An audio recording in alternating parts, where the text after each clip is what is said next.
poeta como educador, porque el poeta era el que educaba. Entonces la figura del poeta como educador empieza a perder importancia y de repente el sofista viene a ocupar ese lugar, ¿no? Del educador de las juventudes, que además es como actualizado porque sabe de democracia, de política. Entonces, digamos que el sofista es una especie de respuesta cultural a las condiciones sociales que cambiaron en la antigua Grecia con la llegada del gobierno democrático. Y no hay otra cultura, o sea, no hay otra cultura que yo sepa que tuviese ese tipo de estructura social, ¿no? Todas las culturas, Babilonia, Egipto, tenían una cultura jerárquica piramidal, ¿no? Son una estructura piramidal. Está el rey, el gobernante, y es el que manda, y todos los demás son súbditos. Pero esa estructura horizontal, creo que sí es horizontal, la horizontalidad en los griegos de que todos somos iguales, todos tenemos la misma capacidad de hablar en la asamblea, eso generó para algunos el nacimiento del pensamiento libre, de la filosofía y una revolución en la cultura occidental, ¿no? Que es la antigua Grecia clásica. Entonces, en ese contexto aparece el sofista, en ese contexto aparece Platón, ¿no? Y también Aristóteles, ¿no? Que son, digamos, los siguientes pensadores. Em, los sofistas obviamente cobraban importantes sumas de dinero por educar, pues ya lo vimos con este Protágoras, ¿no? Te enseñaba el éxito doméstico, o sea, en tu vida privada y en tu vida, como en tu vida pública, en la vida ciudadana. Y la sesión anterior les dije algo así como que para los griegos era mucho más importante el preocuparse por los asuntos de la polis, ¿sí? En ese sentido, eh, la polis es una especie de organismo. El modelo, digamos, de política clásica de los griegos, de la sociedad, es el modelo del organismo. La sociedad, la polis, la ciudad, es algo natural, ¿sí? Es algo de carácter natural, o sea, no es una creación humana, la sociedad. Es como si, por ejemplo, tú arrojas una semilla y llueve, pues la semilla naturalmente va a germinar y a crecer, ¿no? Las sociedades humanas surgen así, como de manera espontánea, natural entre los seres humanos, porque es parte de esa naturaleza política de los seres humanos. Es algo natural crear sociedades, eh, sociedades políticas, con gobiernos. Es algo natural, no es algo artificial, porque para los pensadores políticos modernos, desde Maquiavelo, Hobbes, Rousseau, Locke, la sociedad es una especie de creación artificial, ¿sí? La sociedad es algo artificial, no es algo natural. Entonces es un producto humano de la voluntad de los seres humanos crear la sociedad. Entonces los griegos le daban mucho mayor peso a la polis que al individuo, contrario a los modernos, que para los modernos lo importante no es el individuo, ¿no? Sobre lo común. Entonces no hay una especie de individualidad muy remarcada en los griegos y para ellos es más importante lo común, lo que afecta a todos, ¿no? Lo político tiene que ver con lo común y para ellos una persona, un individuo que se desentiende de lo común para enfocarse solo en lo privado, lo dije en la sesión anterior, ellos tenían el término de el idiotes, ¿no? Lo que es, lo está trabajo como idiota, ¿no? Al español, pero es el que está preocupado por lo particular, ¿sí? Lo particular, lo individual, y se desentiende de lo público, lo común, ¿no? Y ustedes saben que, bueno, en términos de política, al final de cuentas, las decisiones políticas afectan a todos, ¿no? Lo que se legisla, las leyes tienen un efecto público. Entonces, para ellos resultaba absurdo que alguien, un ciudadano, no se preocupase por lo público. Entonces era algo muy importante para ellos, tanto el aspecto de la polis, de lo común, que era una especie incluso como de honor, ¿no? O sea, y para ellos era algo honorable participar en esto y preocuparse por lo público, ¿no? En teoría política hay toda una historia, ¿no? De las relaciones entre los conceptos de lo público y lo privado, ¿no? Lo público y lo privado, pero eso es para filosofía política o temas de teoría política. Aquí lo interesante de esto es que eso común, lo que es lo que nos compete a todos, o sea, no importa quién seas, si estás en la polis, te compete y debes interesarte en ello, ¿no? A veces creo que en la política actual, el sistema político actual, lo que ha logrado con el sistema político que es lograr el desinterés de todos, ¿no? Y en un lugar donde hay un desinterés político, pues va a gobernar quien sea y se va a hacer lo que sea, ¿no? Entonces ahí yo creo eso, ¿no? Un poco que decían los griegos, hay que interesarse en lo común porque eso afecta a todos y eso es la política. Entonces hay que ser políticos, no solamente individuos particulares.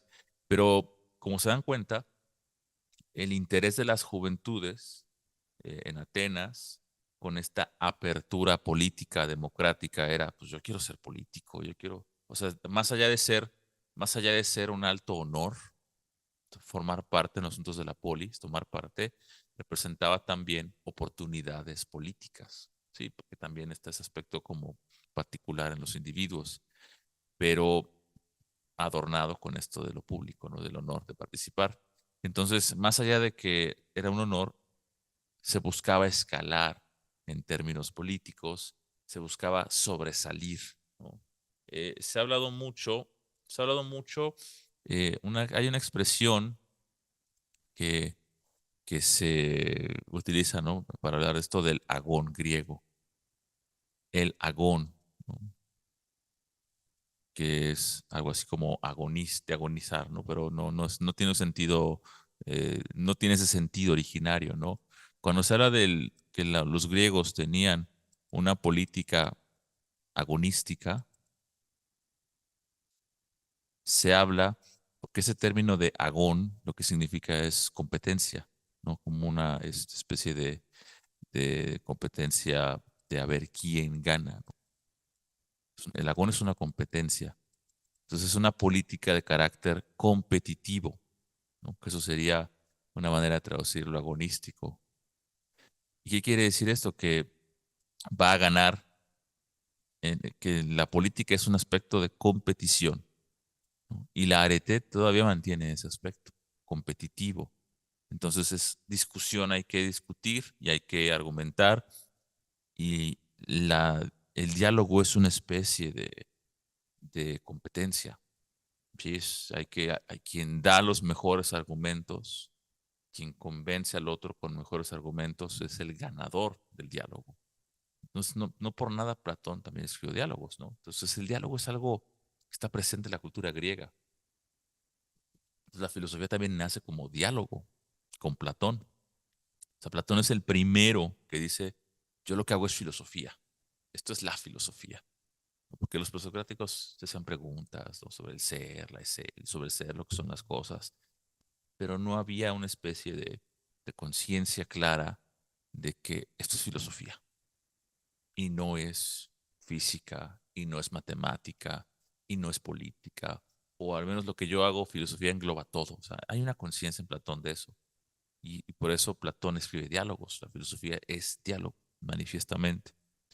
Entonces, la política griega es agonística, ¿no? Y es competencia, ¿no? En el diálogo. Entonces, el que vaya a ser político debe dominar el arte de convencer al otro. Y esa, digamos, esa capacidad, ¿no? De poder formar parte en la política, era lo que llamaban la arete, o sea, la virtud o la excelencia. También pues, hay que recordar que las polis griegas eran muy pequeñas, ¿no? O sea, las polis griegas, creo que La polis más grande, que fue como Atenas, Aristóteles decía que llegó a tener como 200, 400 mil habitantes, la polis más grande. O sea, eran sociedades no hay comparación con los estados en la actualidad, con los países en la actualidad. No hay comparación, ni en territorio, ni en población, ¿no? O sea, los países hoy en día tienen millones de personas. Ni siquiera un municipio, pues. O sea, un municipio hoy en día tiene 1 millón de personas. Pongan, más o menos. Una ciudad, ¿no? Tiene 1.500.000. Las polis griegas tenían 200, 300.000, pues eran pequeñas. Y en ese sentido también era difícil también ahí la democracia. Entonces imagínense en la actualidad, la democracia no se puede hacer con tantas personas. Es un modelo complicado, pero por eso tenemos democracia representativa, que no es una democracia directa. Los griegos se suponía que sí trataban de que fuese una democracia directa, pero en el ámbito de la virtud política, como les decía que esta idea del individuo, que más bien o del ciudadano, que es, digamos, ciudadano porque participa en la polis, era lo que decía Protágoras, ¿no? Yo te voy a hacer un buen individuo en tu casa, pero también voy a hacer que seas un buen ciudadano en lo público.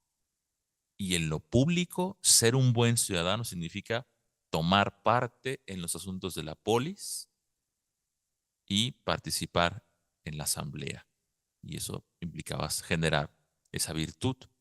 Em, de entrada, digamos que las tradiciones, digamos, antiguas, aristocráticas en las polis griegas, decían que la arete no se enseña. Sí, esa virtud pertenece pues a un cierto grupo de personas y se hereda, ¿no? Es propio de la nobleza, como si fueses la sangre azul, que se hereda, ¿no?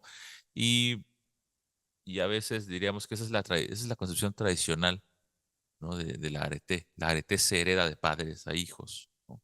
Y entonces si el padre fue bueno, el hijo será bueno, ¿no? Como el padre, tendrá esa virtud. Eso decía la tradición clásica de la arete, que no se puede enseñar. No se puede enseñar lo que se hereda, digamos, en los genes. Sería absurdo, dirían ellos.